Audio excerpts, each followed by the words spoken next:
Bonjour à tous, c'est Maxime pour la chaîne Autodomo. On se retrouve aujourd'hui pour discuter d'une batterie de la marque Blue Yeti. Il s'agit de l'AC2A et je vais essayer de vous faire un petit tour de cette batterie et puis vous dire honnêtement ce que j'en pense.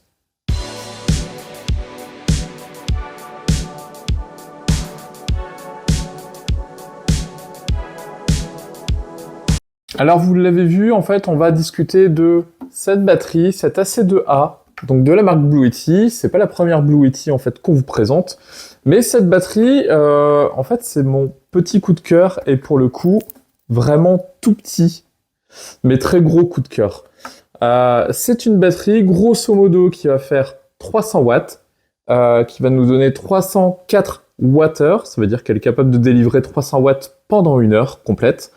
Capable de monter à 600 watts, du 230 volts, de l'USB-A, de l'USB-C, le tout pour à peu près 3 kg et dans un format vraiment tout petit, avec une poignée, on la prend, on se casse, c'est vraiment mon gros coup de cœur.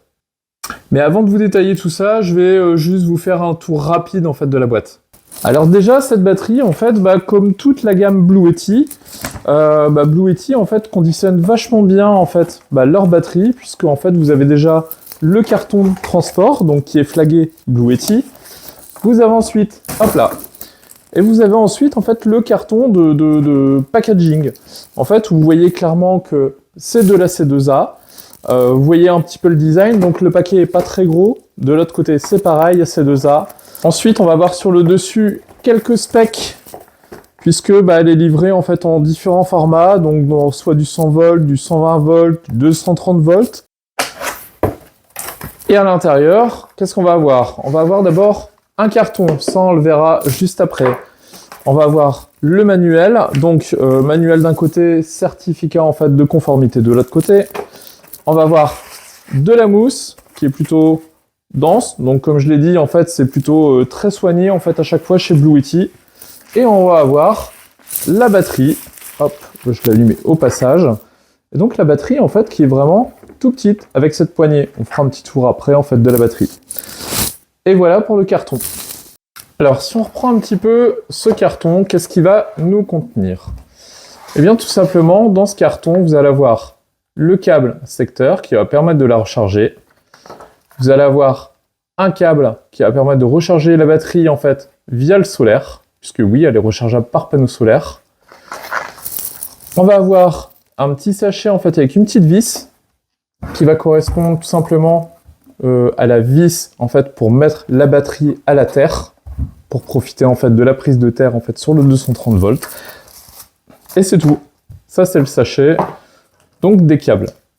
Alors vous l'avez vu, la petite particularité, en fait, c'est qu'il n'y a plus de transfo. Vous avez un câble secteur au format habituel, en fait, PC qu'on connaît tous. Et en fait, cette AC2A, elle a directement ce port sur le côté, en fait, et surtout, ça veut dire que le transfo donc, est à l'intérieur. Donc ça, c'est plutôt une bonne nouvelle, en fait, quand on voit toutes les autres, enfin la majorité des batteries Blue Yeti, en fait, qui comporte un gros transfo, qui est généralement peut-être pas la moitié de la taille de la batterie, mais qui est plutôt assez conséquent. Et bien là, en fait, vous avez juste un câble, vous prenez la batterie, le câble de charge, et puis vous êtes parti. Alors, sachant que ce câble de charge, en fait, quasiment tout le monde en a un, puisque c'est un câble standard PC. L'autre bonne nouvelle, je vous le disais, en fait, c'est que cette AC2A, en fait, est compatible panneau solaire. Alors en fait, est fourni avec un câble donc MC4 vers XT90. Cette XT90, en fait, on va le retrouver ici devant. Alors tout est bien fermé. Alors de là à dire que c'est étanche, pas du tout, mais tout est très bien protégé. Et donc là, vous avez donc ce port XT90, donc qui va vous prendre du 12 volts au 28 volts ici, jusqu'à 200 watts. Donc 200 watts de solaire, c'est franchement très bien. On voit en fait qu'un panneau, alors moi je vous conseille vraiment le Blue Yeti, le PV200, qui s'adapte parfaitement. Le PV120 fonctionne très bien aussi, mais pour avoir le 200, je vous le montrerai après, ça envoie plutôt pas mal. Donc bien évidemment, en fait, vous allez pouvoir accorder n'importe quel panneau solaire, en fait, tant qu'il rentre dans les specs, 12-28 volts, ça c'est le VOC, et 200 watts maxi. De toute façon, la batterie, en fait, va la brider. Alors, si on regarde un petit peu cette batterie, en fait, déjà, elle est toute petite. En fait, elle fait 26 cm de large, sur 16 de profond, sur 18 de haut. Et surtout, elle ne pèse, en fait, que 3 kg. On va le voir un petit peu après en situation, mais c'est franchement extra. Du côté, si on fait le tour. Alors, sur le haut, déjà, en fait, on n'a pas de chargeur à induction, chose qu'on retrouve habituellement. Après, le format fait que c'est quand même assez petit. Et je comprends en fait qu'ils n'aient pas mis d'induction dessus puisque ça aurait encore grossi la batterie. Sur le devant, qu'est-ce qu'on va avoir? Eh bien, on va avoir l'entrée donc DC, donc pour des panneaux solaires, en l'occurrence. On va avoir un chargeur allume-cigare, donc qui nous sort du 12 volts en 10 ampères. On va avoir un USB-C, donc qui est en 100 watts, deux USB-A, donc en 2,4 ampères, qui vont charger à peu près à 15 watts. Et on a un 230 volts qui, lui, en fait, est en pur sinus. Donc ça, c'est la petite marque de fabrique, en fait, de Blue Yeti, qui va vous donner un 50 Hz ou un 60 Hz, ce qu'ils appellent pur, donc très, très aligné. Et surtout, donc, un 230 volts qui va vous sortir donc 300 watts, mais qui va pouvoir monter à 600 watts en pic. On va retrouver aussi 3 boutons, donc un bouton, en fait, pour allumer, un bouton pour enclencher tout ce qui est courant continu, donc les prises USB, le chargeur allume-cigare, et le bouton pour enclencher l'alternative, donc c'est la prise 230 volts. Et moi, ce que j'adore en fait sur cette batterie, c'est tout simplement l'écran. L'écran est très très beau, il est très simple, très intuitif. En fait, ce qu'on va avoir, c'est qu'on va avoir l'input à gauche. Donc l'input, en fait, c'est les méthodes de chargement. Donc c'est la puissance de charge. Ça peut être du panneau solaire, ça peut être du secteur. Vous avez ensuite l'autonomie de la batterie, enfin le pourcentage de charge. Vous avez l'heure estimée de restant, on va dire, de vie avec la batterie. Donc on le verra après quand on va le charger, en fait. Enfin, quand on va la décharger, en fait, on va avoir cette durée qui va descendre. Ici, AC/DC, c'est juste, en fait, pour vous confirmer que c'est allumé, en fait, en l'occurrence, le courant continu et l'alternatif. Et ici, l'output, eh ben, c'est tout simplement la puissance de sortie, donc cumulée entre l'alternatif et le continu. Mais chose intéressante, en fait, c'est que toutes ces valeurs, en fait, vous allez pouvoir les retrouver après sur l'application Blue Yeti, puisque, en fait, il y a une application sur mobile, sur tablette, etc., qui communique, en fait, avec la batterie en Bluetooth. Si on continue à faire le tour, donc on a ici sur le côté la prise de recharge donc en 230 volts. On le verra après, mais il y a plusieurs modes en fait de charge. Ça va du 80 watts à 230 watts, je crois. Ici, vous avez une prise à la terre. Ça, c'est pour ceux en fait qui l'utilisent en mode fixe. On le verra aussi, elle fait UPS, donc vous allez pouvoir brancher tous vos équipements, mais certains de vos équipements en fait nécessitent la prise terre. Donc vous allez pouvoir soit la brancher directement ici, ou soit en fait ça va passer par le secteur, par le pôle terre. Ici donc vous avez aussi un petit ventilateur. Alors sur cette batterie, en fait il n'y en a qu'un seul. De l'autre côté en fait c'est juste une entrée d'air, et ici en fait vous avez la sortie. Alors ce ventilateur, j'ai pas pu le tester, mais il a été donné pour 55 décibels.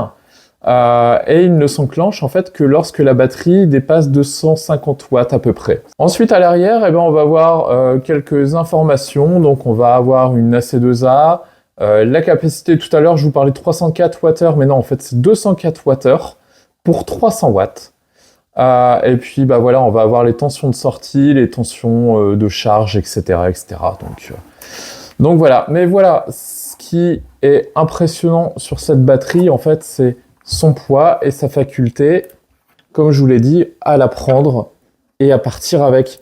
Et ça, c'est franchement terrible, en fait, quand vous partez en week-end et ou vous partez, en fait, à l'improviste, et ben vous prenez cette batterie par la poignée et hop, c'est parti, vous avez vraiment une grosse power bank qui vous sort de l'USB-C et qui vous sort du secteur.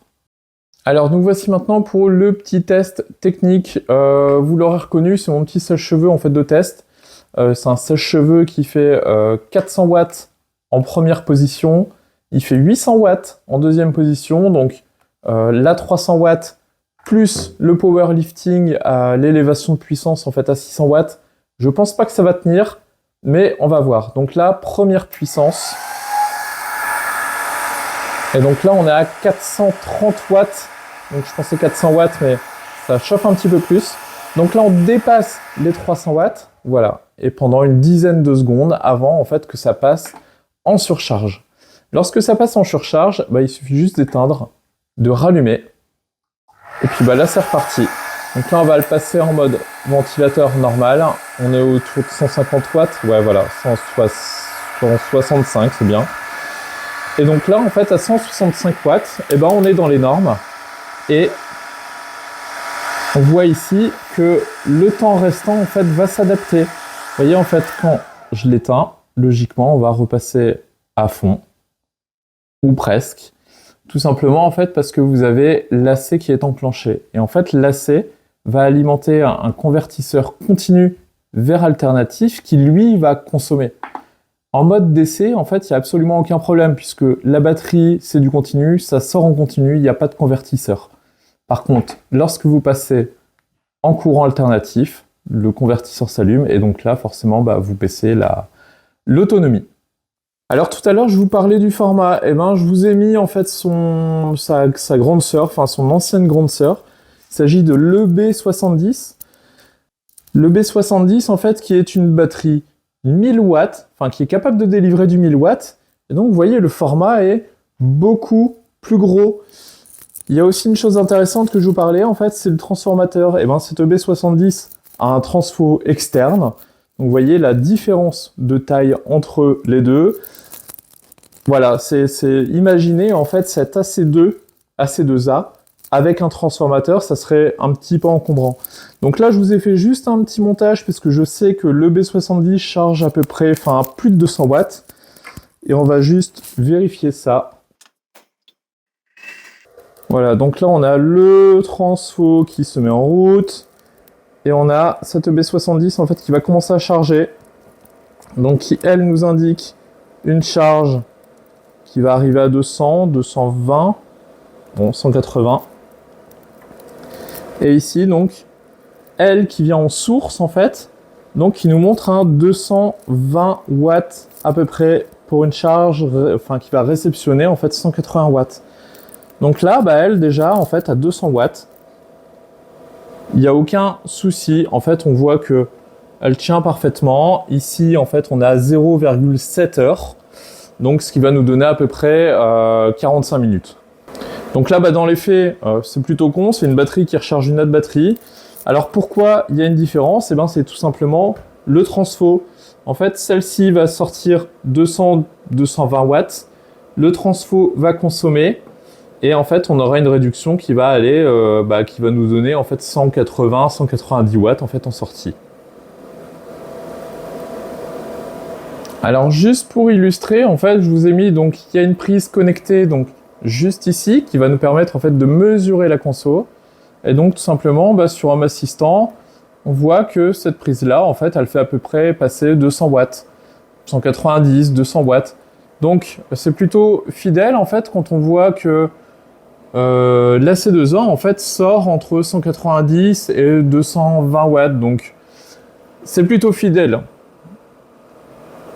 Si on reste en fait sur la tablette, en fait, je voulais vous montrer l'application Bluetti. Cette application, en fait, vous pouvez l'installer donc sur un Android, sur un iOS, sur ce que vous voulez. Et c'est ce qui va vous permettre en fait de configurer tout simplement votre batterie Bluetti et donc d'accéder aux informations, donc soit de charge, soit de décharge, ou d'activer en fait les différents modes. Si on revient sur l'application, vous allez tout simplement pouvoir avoir la puissance en fait de charge au niveau panneau photovoltaïque pour PV. Vous allez avoir la puissance de charge au niveau réseau, donc ça veut dire les secteurs, la charge par secteur. Et ici la distribution, donc soit la puissance de sortie, donc pour le courant continu, donc c'est les prises USB A, USB-C, La puissance de décharge pour le courant alternatif, donc ça c'est le 230 volts. Et ici on va pouvoir avoir les commutateurs en fait pour activer ou désactiver les sorties. Si on veut activer le secteur, ça vient s'allumer directement ici. Autre information, on va avoir les batteries. Donc là on a 67%, mais cette AC2A en fait est compatible avec des batteries externes donc de la marque Duetti, ce qui va permettre en fait d'augmenter en fait son autonomie. Donc c'est ici en fait qu'on va les retrouver. Ensuite, on va avoir les paramètres. Dans les paramètres, qu'est-ce qu'on va avoir? On va avoir le réglage de la puissance de charge. Et donc là, vous aurez un mode silencieux, un mode turbo, un mode standard. Tout simplement, en fait, ces différents modes vont adapter la puissance de charge secteur. Alors, je vous montre la décharge, mais c'est plutôt la charge secteur. Et on le verra après, en fait, on va avoir plusieurs puissances différentes. On va avoir l'augmentation de la puissance. Donc là, en fait, c'est le power lifting. C'est ce qu'on demandait tout à l'heure, en fait, à avoir soit du 300 watts, soit avoir du 600 watts. Ensuite, on va avoir le réglage des modes éco. Et donc, il y aura un mode éco pour le courant continu et le courant alternatif. Tout simplement, qu'est-ce que ça va signifier? Pour chacun d'eux, on va pouvoir lui dire, si pendant 4 heures, tu sors moins de 5 watts, alors tu vas t'éteindre. Et pareil pour le mode courant alternatif. Si pendant, et là on a le choix entre 1 heure, 2 heures, 3 heures, 4 heures, si pendant X heures, tu délivres moins de, et là on va pouvoir choisir en fait combien, notre seuil. Par exemple, si tu délivres moins de 20 watts pendant 4 heures, eh bien tu vas t'arrêter automatiquement. Ça vous permet en fait de laisser des objets branchés, par exemple un chargeur de mobile, etc. Et vous savez que il ne va pas consommer en fait au-dessus de 5 watts, et ben la batterie va la recharger. Et si pendant 1 heure la batterie descend en dessous de 5 watts, et ben automatiquement le DC en fait va se couper. Et ça c'est hyper intéressant parce que ça vous permet, alors pour le DC ça sert pas à grand chose, mais par contre pour l'AC, ça vous permet en fait d'économiser en fait de l'autonomie, enfin d'économiser de la batterie. On l'a vu, il y a le convertisseur continu vers alternatif qui prend de la batterie. Tout simplement avec ça vous êtes capable en fait d'arrêter ce convertisseur en fait une fois la charge de votre PC ou autre chose en fait finie. Ensuite vous avez une veille automatique, donc ça en fait c'est pour l'écran, donc au bout de 30 secondes, 1 minute, 5 minutes ou jamais, eh bien vous éteignez en fait l'écran tout simplement en fait de la C2A. Ensuite, vous avez les versions et les paramètres avancés. Paramètres avancés, vous allez pouvoir choisir la fréquence, donc soit en 50 Hz, soit en 60 Hz, pardon. Et vous avez le mode d'amplification du réseau. Donc ça, c'est particulièrement quand vous allez recharger cette AC2A avec un générateur thermique où il y a des variations en fait de fréquence, de phase, etc. Et donc ça vous permet en fait à la batterie de mieux comprendre cette source et de l'accepter. Alors là, je vous ai fait un petit montage, c'est tout simplement le B70 en fait qui va recharger la C2A, donc je ne triche pas. Le câble est bien ici branché sur le B70 en directement sur la C2A. Et tout simplement, là en fait, on est en mode silencieux de mémoire et on est en mode de recharge, donc silencieux. Et silencieux, tout simplement, la batterie va recharger à peu près à 80 watts. Donc on est ici à 79 watts de sortie pour 77 watts d'entrée. Et ça, tout simplement, en fait, on peut la retrouver sur la tablette, enfin sur l'application du moins. Et donc là, on voit qu'on est à 77 watts d'entrée vers la batterie, et que la batterie recharge. Si on va aller changer le mode et on va lui dire passe en turbo. Là, tout simplement, en fait, on va directement monter à 270 watts, 280 watts en fait sur le papier, mais en réalité, on est à 270. Et ici, en output, en fait, on est 265, 270. Donc ici, c'est sensiblement pareil. Ça devrait être en fait l'inverse ici qui devrait être à un petit peu plus, mais On a 270 watts, et 270 watts, en fait, c'est donné pour à peu près 1 heure de charge. Et ici, troisième mode, hop, et on va repasser en fait en mode standard. Et le mode standard, tout simplement, on va être aux alentours de 130 watts. Donc ici, vérifiez 130 watts en entrée, à peu près 129, 130 watts en sortie ici. Donc voilà, donc vous avez ces trois modes-là. À savoir que le mode silencieux, la batterie ne fait vraiment aucun bruit. Mode standard, je ne sais pas si vous allez l'entendre.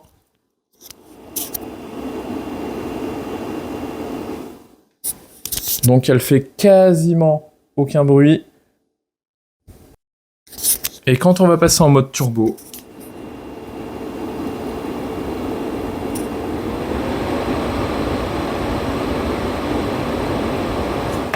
là on a un léger souffle, donc on arrive largement à parler à côté. Alors je crois que sur le papier on est aux alentours de 65 décibels.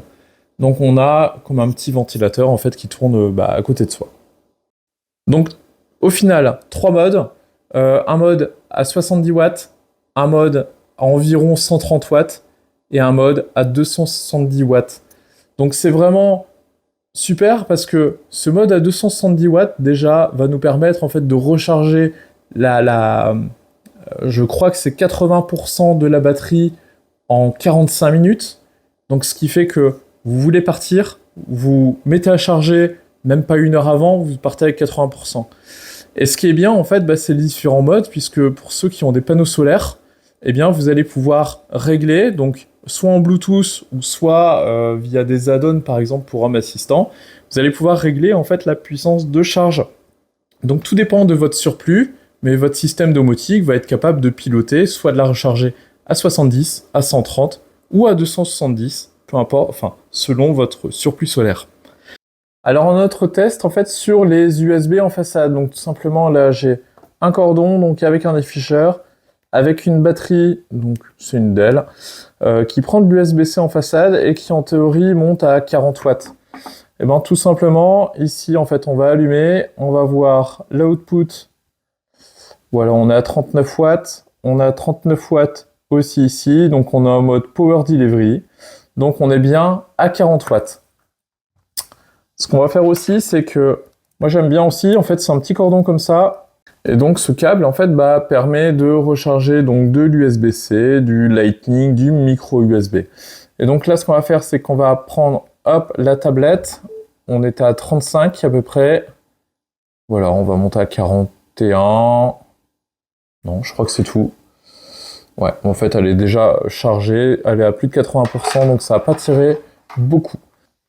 Donc cette USB-C qui monte quand même à 100 watts, alors malheureusement j'ai pas de quoi le tester jusqu'à 100 watts, et c'est super pratique parce que du coup vous allez pouvoir brancher votre PC portable qui est en USB-C, vous allez pouvoir brancher votre tablette, votre mobile qui va monter du coup en supercharge ou en fast charge, ça dépend de votre mobile. La seule limite pour moi en fait c'est les MacBook Pro, enfin les tout derniers MacBook Pro qui sont à 140 watts, qui là ne seront pas accessibles, rechargés en fait à fond, mais ils resteront quand même soit en 80 watts, soit en 100 watts en fait avec ça. Alors si je résume un petit peu tout ce qu'on vient de se dire, en fait, tout simplement cette batterie, c'est ma nouvelle powerbank. Là où avant en fait on avait tous des petites powerbanks, etc., qu'on pouvait emmener partout, clairement cette batterie là, on la chope au passage et on se casse avec. Non, sans déconner, c'est pour moi c'est le meilleur compagnon quand vous partez en week-end, tout simplement. Autant des AC200, etc., c'est très bien, ça sort du 2000 watts, etc. Quand on part week-end, juste avec nos téléphones, nos tablettes, notre Switch, j'ai pas pensé, mais j'aurais pu mettre la Switch en fait là-dessus qui consomme 60 watts. Ça, c'est juste génial. En fait, on a 200 Wh dans un format très petit, compact, qu'on chope tout de suite au passage et on se casse avec, c'est juste parfait.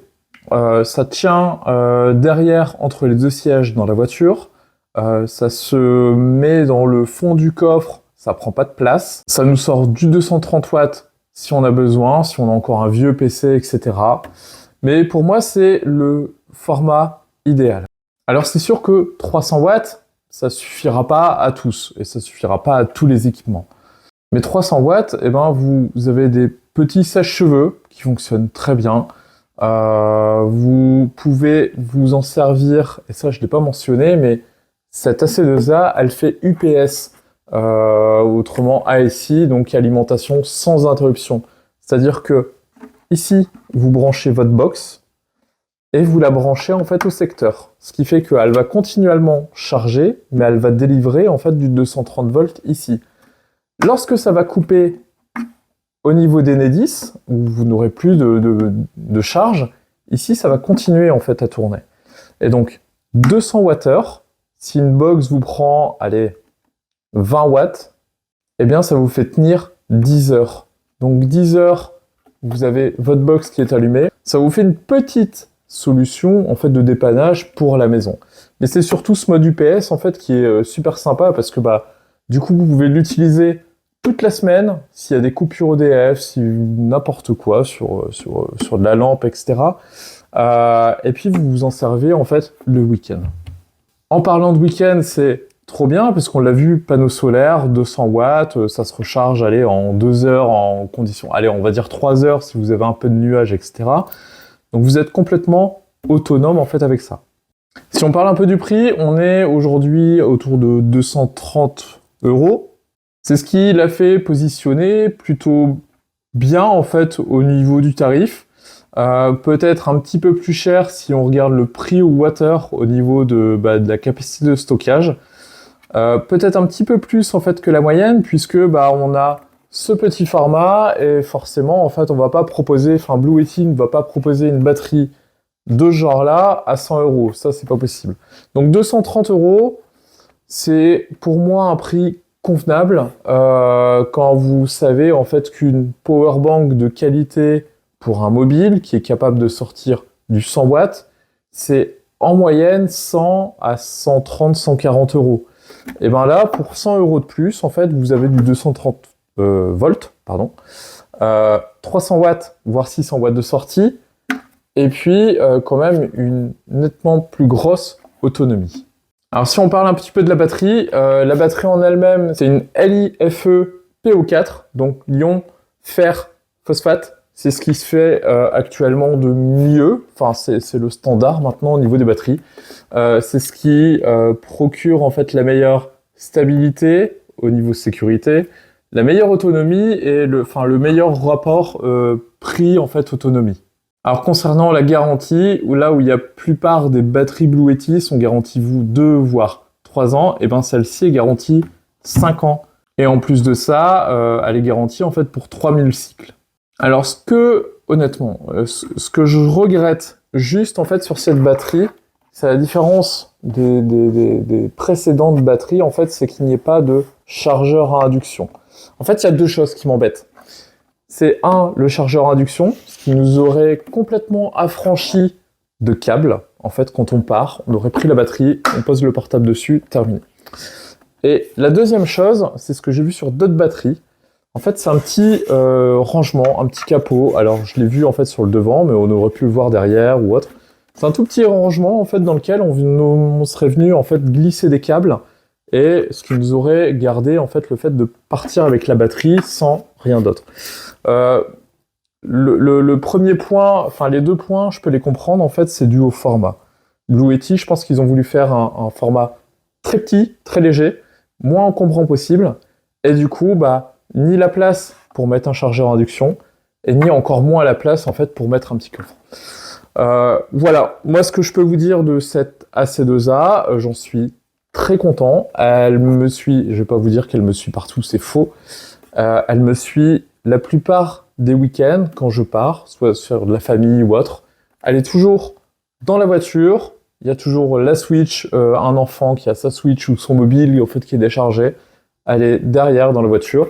Franchement, c'est ultra pratique. Voilà, j'espère que cette vidéo vous aura plu, qu'elle vous aura plu autant que la batterie me plaît, et pour le coup, Je vous le dis en toute transparence, je suis vraiment très heureux de cet AC2A. Je vous dis à bientôt. Ciao.